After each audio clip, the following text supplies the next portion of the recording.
Hi, it's KCCK's Culture Crawl. I'm Dennis Green, and Steve Shanley from the Cedar Rapids Municipal Band is back for Week 7.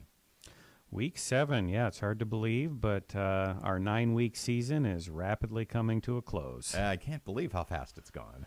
They I'm always, sure you can't either. They always go fast, but especially this summer being sort of back to normal, having the band, that definitely feels like it's speeding along. And How have the audiences been? audiences have been great. Our Sunday audiences have been, I would say, back to the pre-pandemic levels and then some.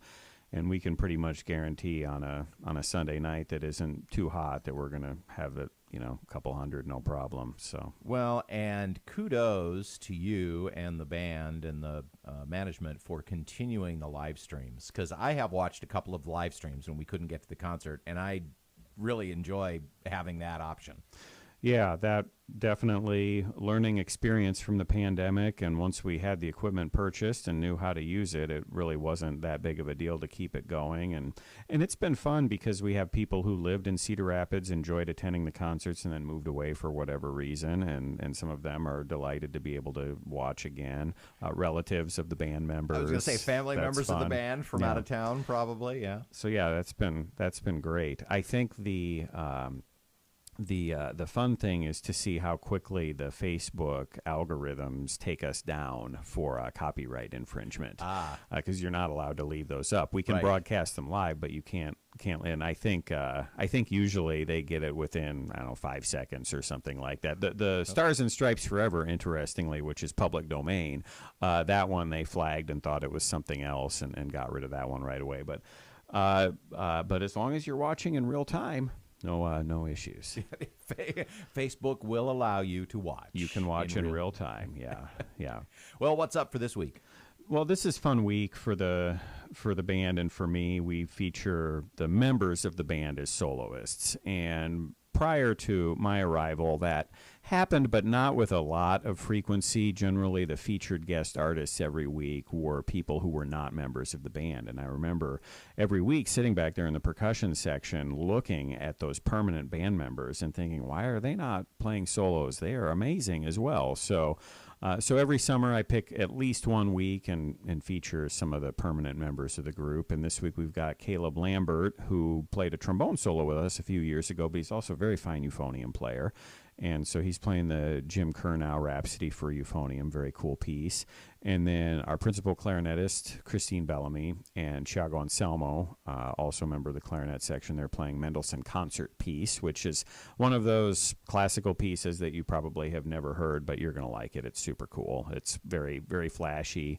Originally written for clarinet and basset horn by Mendelssohn, but Christine assures me that no one plays the second part on basset horn, that they just use clarinet. I've never even seen a basset horn. Yeah, from Christine says there's probably good reason for that. So the basset horn, I think, has been mostly retired. So we got that on tap. We're going to open the concert with Shostakovich Festive Overture, which he originally wrote for orchestra, and there's a great band transcription of that. So that's fun. Everyone always loves that. We've got a Little Mermaid medley. There's a John Philip Sousa march called Saber and Spurs, and he's got the percussion sort of emulating the horse hooves, which is a cool piece. And then also the Magnificent Seven, themes from Magnificent Seven, the film by Elmer Bernstein. So good variety this week, a little something for everybody. Well, and if the Magnificent Seven is a little before your time, I'm sure when you hear the styles and themes in that, it will remind you of that, because that was very influential music, it seems like. Very much. And then he carried that through into his compositions in the 80s for his comedy film Stripes and so on. And just an amazing writer. And we of course hear about John Williams all the time. But really, when you look, Elmer Bernstein had the length of career, the sheer number of films, the different genres he was comfortable in, just was a giant. So always great to play some of his music as well. Well, and he was the one, it was his son who came with Orchestra Iowa.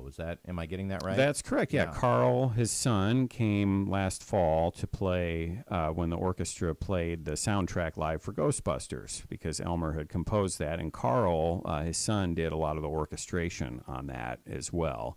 So he conducted, and that was the first time that they had done the Ghostbusters live with the movie since before the pandemic. So Carl was extremely excited, and I got to nerd out with him beforehand, because I was playing synthesizer for that, which had a whole bunch of kind of different technical considerations. So the synth player had to have a separate session with the conductor before the read through with the orchestra. So we got together and we played through the first couple numbers. He said, "Oh, you clearly are fine running the equipment. I think you're going to be okay." And I thought, okay, for sure he just wants to get back to his hotel or whatever, and not hang out with the random people from Iowa. But he stayed, and then we just chatted for 2 hours, and he told me all these stories about his dad and where all of the scores are for all of those films now, stories from the Ghostbusters orchestrations, and yeah, it was a lot of fun to meet him. That was definitely a highlight. Cedar Rapids Municipal Band in concert Wednesday and Sunday, as always. And what are the locations this week? We are right here at Kirkwood on Wednesday. We're going to be in a parking lot. I'm sure I was told at some point which parking lot it was, but I do not remember. Look for the parking lot with the band shell. Look for the parking lot with the band shell, or just start listening for the lovely music. And then Sunday night we'll be at McGrath Amphitheater.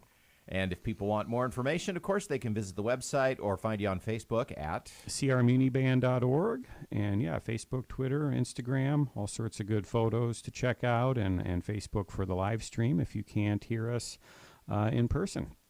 Thanks, Steve. Thank you, Dennis. You can hear the Culture Crawl live on the radio many weekdays at 10:20, or download the podcast, watch or listen on your own schedule at kcck.org/culture, or however you get your podcasts. I'm Dennis Green, and I'll talk to you later.